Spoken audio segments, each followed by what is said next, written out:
The TCA cycle stands for the tricarboxylic acid cycle, and it is the next step in the story of science in how do our cells generate the massive quantities of ATP that we need to survive.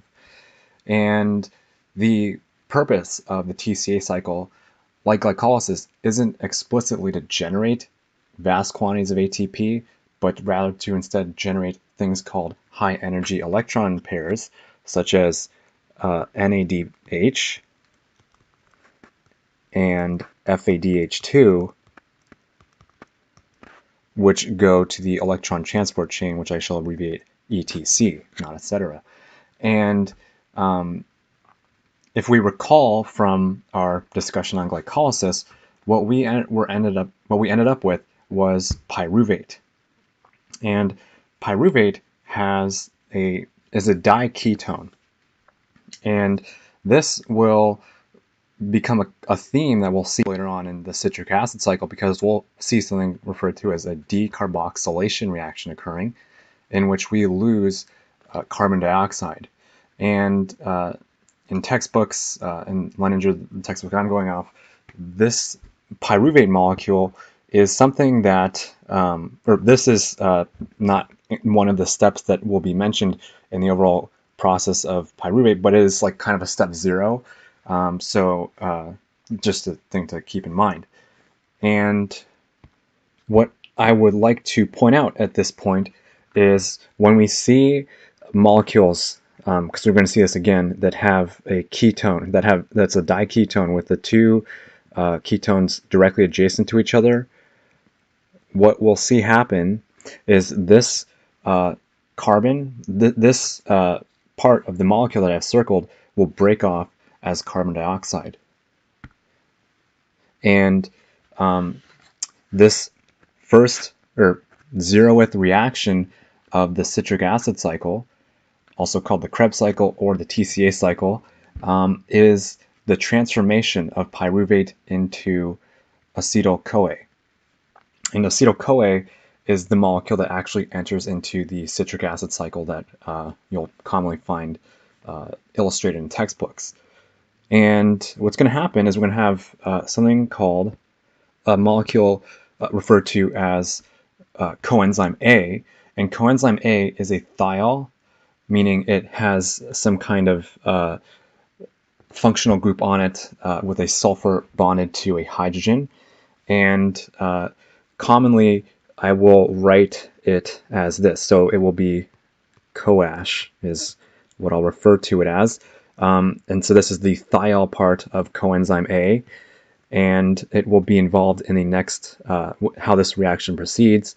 Also coming in this zeroth step will be an NAD plus molecule, and we actually do generate an NADH in our transformation of pyruvate into acetyl-CoA, so that's very good because that gets us energy for our electron transport chain later on. And the product that we get out of this is acetyl-CoA. And so that looks like this. So we'll have, we'll replace this circled part with this with this coenzyme A, and we'll still have the ketone that we had before, as well as the methyl group. And this molecule now has something referred to as an ester bond. And so this ester bond is this sulfur-carbon bond. So what happened is we broke this carbon-carbon bond between these two ketones, which does require a significant portion of energy. But interestingly, this reaction does have a very negative Gibbs free energy of formation, meaning it's very spontaneous and it happens readily.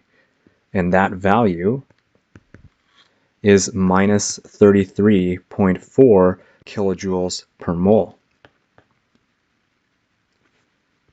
And the other product from this reaction is a carbon dioxide molecule, which looks like this. So we'll have carbon double bonded to two adjacent oxygens.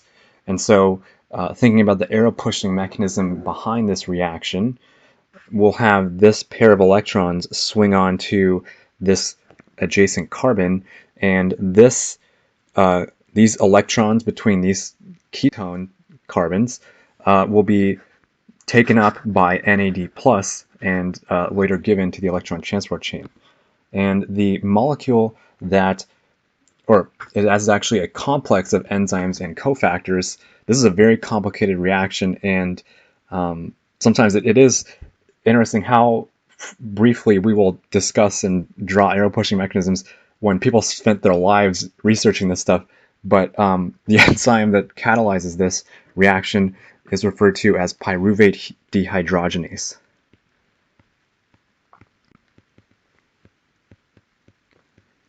So pyruvate dehydrogenase catalyzes the reaction that transforms pyruvate from glycolysis into acetyl-CoA, and we generate our first molecule of carbon dioxide, as well as NADH for our electron transport chain. And another key cofactor to remember, especially in biochemistry classes, is something referred to as TPP. And it's not the Trans-Pacific Partnership. We're not in political science, but it is instead a molecule that we use heavily when we are performing decarboxylation reactions. So what I'm going to do is redraw this terminal methyl group on our acetyl-CoA for 1 second, and I will draw this proton on it, because what will happen in our next step of the citric acid cycle is this molecule will now be incorporated into the TCA. And the way it'll do that is some base will come along, and it'll be some generic base, and we do this often in biochemistry where because many molecules are floating around in solution that can operate as bases, we'll just assume it can be anything generic. We'll call it B. And what happens is after this proton is deprotonated, these electrons between the carbon hydrogen need to go somewhere. And what happens next is it will form a bond with something referred to as oxaloacetate to form citrate. And it will be catalyzed by an enzyme referred to as citrate synthase. Okay, and so to illustrate this, I will draw out oxaloacetate,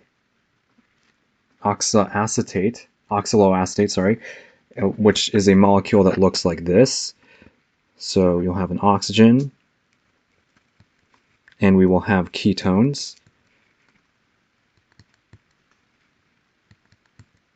And the if we remember from organic chemistry, the carbonyl chemistries, carbonyl carbons can be good electrophiles. So what will happen here is these electrons from our acetyl-CoA will attack this carbonyl carbon, and there will be some proton floating around in solution that this oxygen will attack and bond to. And the molecule that we end up with is citrate. And another thing to keep in mind when analyzing these reactions and mechanisms is the number of carbons. So acetyl-CoA is a 2-carbon molecule, and oxaloacetate is a 4-carbon molecule. And consequently, we would expect citrate to be a 6-carbon molecule, and it is. And citrate looks looks like this. So we'll have the oxygen that we had before. We'll have the ketone. We will now have a hydroxy group or an alcohol that was just formed previously, as well as the new carbon-carbon bond between acetyl-CoA and oxaloacetate here. And this is a CH2. And this will be bound to a carboxylic acid or carboxylate, and we still have the ketone that we had before. So this new molecule that we have just formed is a 6-carbon molecule called citrate. And what happened in this reaction is a condensation, which means that a water molecule was consumed in the process of this, but also we lost this acetyl-CoA group, and it was recovered as coenzyme A, so it can go back to step 0 of TCA and work on pyruvate again. And so we get out our coash, our coenzyme A, and yeah, so this is citrate, and the enzyme that is involved in this reaction is appropriately named citrate synthase.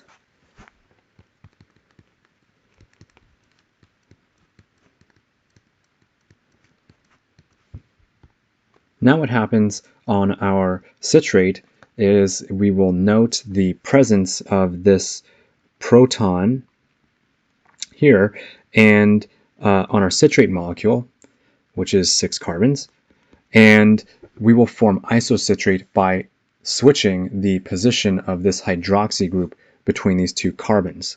So all that's going to happen is we are going to be moving these 2 functional groups, or swapping places.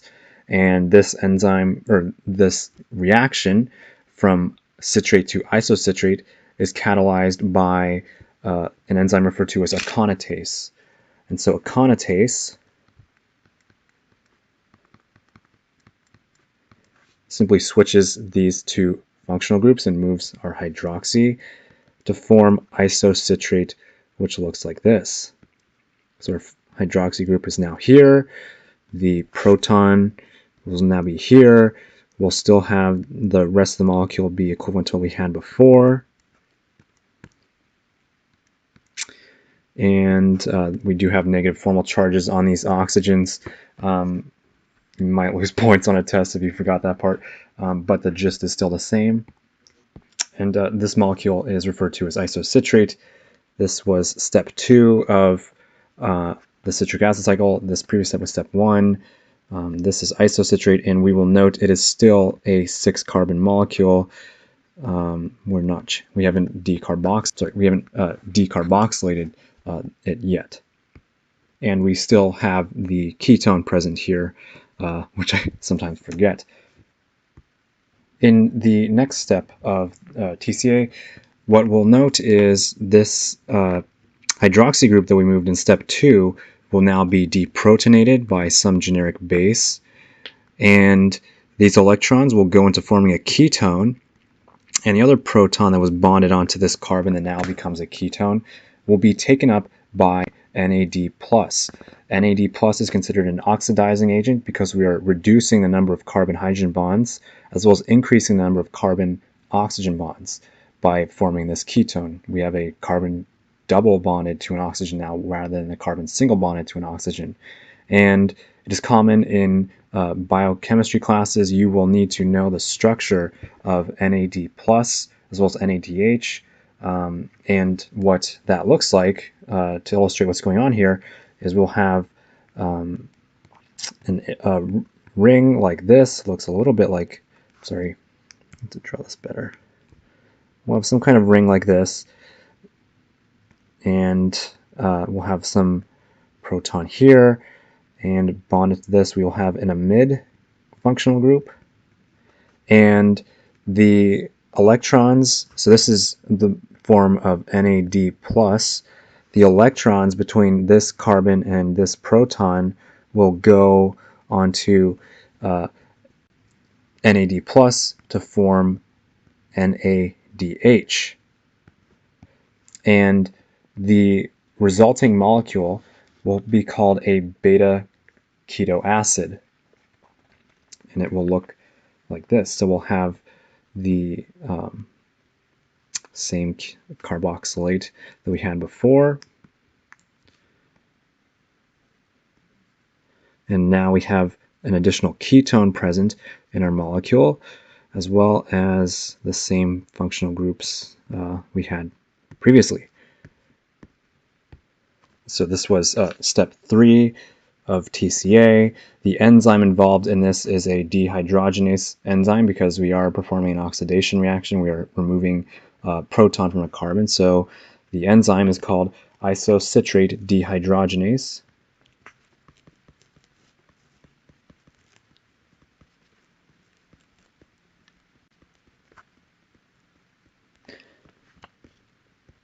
And what we'll note at this point is we have a beta keto acid.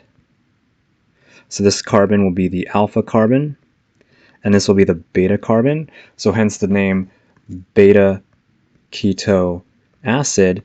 And the thing to remember in this TCA cycle is when you see beta keto acids, you think decarboxylation as well as the need for TPP to perform the decarboxylation reaction. So this molecule that we have now is a 6-carbon molecule, but it will now become a 5-carbon molecule after we decarboxylate it. Writing this out, what we will see is we will have the loss of a CO2 molecule, which is what I just circled here, and the formation of something referred to as alpha ketoglutarate. And it looks like this. So we'll have the carboxylic acid as well as everything we had before. Sorry, this pen isn't registering. So like this.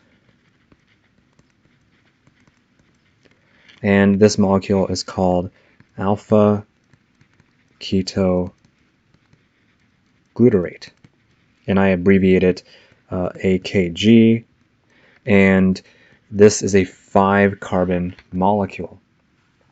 And what we'll note at this point is we can perform yet another decarboxylation reaction and lose another CO2. So this was step 4, and this will be step 5. So we're going to again lose another carbon dioxide. I apologize. So there was a mistake here. This is not step 4 because our beta keto acid that we formed immediately after step 3 is considered an unstable intermediate. We will neglect or combine all of this and refer to this as still step 3. So step 4 is from this point onwards once we have arrived at a more stable molecule, the alpha ketoglutarate molecule. And at this point, what is going to happen next is once we perform this decarboxylation reaction, we are going to need a few more molecules present. So aside from losing this carbon dioxide molecule, we will have coenzyme A come in, which is I call CoAsh, as well as in another oxidation reaction with NAD plus becoming NADH. Sorry, it's getting a little cramped, but moving on from step 4, what we end up with is a molecule referred to as succinyl coenzyme A, or succinyl CoA. And that molecule looks like this. So we'll have the carboxylate group that we had before, as well as the alkane, along with this new, so this carbon dioxide now has the, instead of a carboxylate attached to it, now has our coenzyme A, and we just formed an ester bond between it to replace it. The name of this molecule is called succinyl coenzyme A, and we'll note that this is a 4-carbon molecule because we just lost another carbon dioxide molecule on our alpha ketoglutarate in step 4. We'll include the negative formal charge on the succinyl CoA so I don't lose points on my test. And moving on to step 5, we will transform succinyl CoA into succinate. And in the process of doing this, we actually generate an energy carrier. It's not ATP, but it's very similar to it. It's guanine triphosphate. So what's going to happen is we're going to have a GDP come in, as well as an inorganic phosphate. And it will become a GTP molecule. And in case you're wondering, GTP, side note, is used in DNA synthesis. So when we are copying a strand of DNA, whenever a G is needed in a complementary strand that we're building, the nascent strand, a GTP will be used, and that reaction will be coupled because the reverse reaction, GTP into GDP, like ATP and ADP, is a spontaneous reaction. And the other molecule that we get out of this reaction is, or we retrieve back, our coenzyme A, or CoAsh. And the enzyme used in this reaction is referred to as succinyl coenzyme A synthase, and it generates succinate. So succinate is a molecule that has a carboxylate group in place of where this ester used to be. So it will look much the same as we had before. We have the CH2 here, and now we have the carboxylate group. And I like to draw succinate a little bit differently to help illustrate the next step in the reaction. So this was 5 that we have just completed, where we generated some GTP as well as retrieved back our coenzyme A and formed succinate. Succinate is still a 4-carbon molecule. The way I like to draw it is like this. So commonly in, if you ever read organic chemistry journals, they abbreviate carboxylates like this, just to make it quicker and easier to draw, especially if it's easier to draw. We don't have to go to like ChemDraw or something like that. So these molecules are the same exact, they're just drawn slightly differently, and it helps us write out what's happening in step 6 of our reaction. And so what we'll note happens next in our reaction is this succinate molecule has these 2 inner carbons with 2 protons on them. And in much the same way I lose points on my tests, this molecule loses 2 protons by the FAD molecule, which is an oxidizing agent much the same way that NAD+ is. So FAD is going to come along. It's going to now become FADH2, and it's going to grab 1 proton off from each of these carbons, and that is going to have the effect of creating an alkene, an sp2 hybridized carbon. And when we start working with sp2 hybridized molecules, we now have to take into account stereochemistry, such as where on which side of the carbon-carbon double bond do molecules lie. But before that, I'll write out the name of the enzyme that catalyzes this step. This is step 6. Step 6, and that's catalyzed by succinate dehydrogenase. Hydrogenase. So every time we see the dehydrogenase class of enzymes, we know some kind of oxidation reaction is occurring. The molecule that we generate from this reaction is referred to as fumarate. Got the carbon-carbon double bond. And the thing to note here is that the carboxylate groups are on opposite sides of this molecule, and this is fumarate. Fumarate's still a 4-carbon molecule, and if we recall from organic chemistry, when working with alkenes, we have 2 different conformations, zusammen und entgegen, Z and E. E means apart in German, or entgegen, so which is what we expect because we see how these 2 carboxylate groups are apart from each other. They're not on the same side of the carbon-carbon double bond. What will happen in step 7 of our reaction is we'll have an enzyme correctly named fumarase catalyze a condensation reaction in which we add in a water molecule into this fumarate, and what we'll get out of it is this alkene. The pi electrons in this alkene will act as a nucleophile and attack the water, and so we'll no longer have an alkene. We're going to have actually, we're going to end up with a chiral carbon, and the molecule we end up with is called malate, which is still 4 carbons, and malate looks like this. So we'll have the carboxylate group that we had before, along with the 2 protons. So I'll circle these protons just so we can keep track of them. I'm sorry. And on this carbon here, what we see is this will now have the hydroxy group attached, as well as the carboxylate. And we'll note from organic chemistry, definition of chiral carbon is an sp3 hybridized carbon, meaning it has 4 bonds to it. That has 4 unique things bonded to it. And so we've got 4 unique things. We've got a hydroxy, a proton, a carboxylate, and then this rest of the molecule and malate. So this is a chiral carbon. And so unfortunately, it doesn't even last that long, because malate will later, or will right now, be oxidized into oxoacetate, which is what we began with.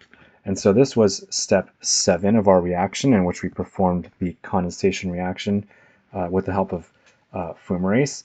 And in step 8, we're going to have NAD plus come in again, and it will swipe the electrons between this carbon-hydrogen bond, and this hydroxy group will have its protons swing down to form a ketone.